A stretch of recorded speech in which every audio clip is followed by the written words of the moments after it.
ദശകം 1 ഭഗവാന്റെ സ്വരൂപവും മാഹാത്മ്യവും. ശ്ലോകം 7. കഷ്ടാദേ സൃഷ്ടിചേഷ്ടാ ബഹുതരഭവഖേദാവഹ ജീവഭാജാ ഇത്യേവം പൂർവമാലോചിതമജിത മയാ നൈവ മദ്യാഭിജാനേ. നോ ചേജ്ജീവാ കഥം വാ മധുരതരമിദം ത്വദ്വപുച്ഛിദ്രസാർദ്രം നേത്രൈ സോത്രൈ ച പീത്വാ പരമരസസുധാംഭോധിപൂരേ രമേരൻ. ഈ ശ്ലോകത്തിൻ്റെ സന്ധി വിച്ഛേദം നോക്കാം.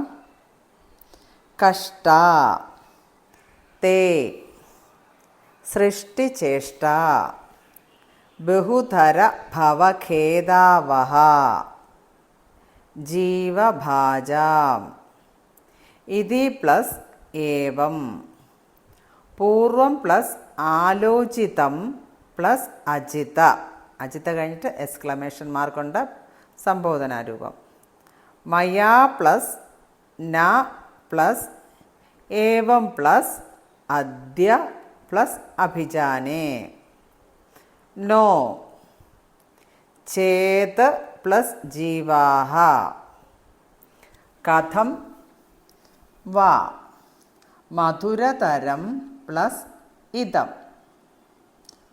ത്വദ്വപുഃ പ്ലസ് ഛിദ്രസാർദ്രം നേത്രൈഃ ശ്രോത്രൈഃ പ്ലസ് ച പീത്വാ പരമരസ സുധാംഭോധിപൂരേ രമേരൻ. സന്ധിവിച്ഛേദം കഴിഞ്ഞു. ഇനി ഇതിൻ്റെ പദച്ഛേദം നോക്കാം.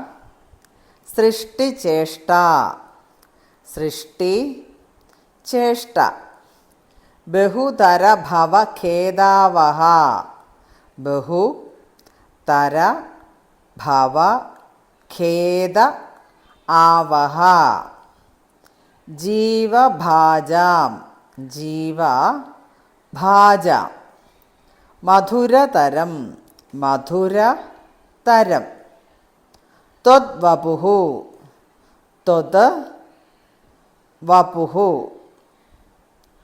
ഛിദ്രസാർദ്രം ചിത് രസ ആർദ്രം പരമരസസുധാംഭോധിപൂരേ പരമരസ സുധാ അംഭോധി പൂരേ. പദച്ഛേദവും കഴിഞ്ഞു. ഇനി ഈ ശ്ലോകത്തിൻ്റെ അർത്ഥം എന്താണെന്ന് നമുക്ക് നോക്കാം. ഒന്നിനും കീഴടങ്ങാത്ത അല്ലയോ എൻ്റെ ഭഗവാനെ, അങ്ങയുടെ സൃഷ്ടി വ്യാപാരം ഏറെ കഷ്ടപ്പാടുകൾ നിറഞ്ഞതാണ്. അത് ജീവികൾക്ക് പലതരം സംസാര ദുഃഖം ഉളവാക്കുന്നതാണല്ലോ എന്ന് ഞാൻ പലപ്പോഴും ചിന്തിച്ചിരുന്നു. എന്നാൽ ഇന്നെൻ്റെ ധാരണ അങ്ങനെയല്ല. എന്തുകൊണ്ടെന്നാൽ അങ്ങ് ജീവകോടികളെയും അവയ്ക്ക് ഭോഗ്യമായ പ്രപഞ്ചത്തെയും സൃഷ്ടിക്കുന്നില്ലെങ്കിൽ ഈ ജീവികൾ ചിദാനന്ദാമൃത രസത്താൽ അകവും പുറവും നിറഞ്ഞ് മധുര ശീതളമായിരിക്കുന്ന അങ്ങയുടെ തിരുവുടൽ കണ്ണുകൊണ്ട് കണ്ടും ഭഗവത് പുണ്യകഥാമൃതം ചെവികളാൽ കേട്ടും ആനന്ദാമൃത സാഗരത്തിൽ ആറാടുന്നത് എങ്ങനെയാണ്?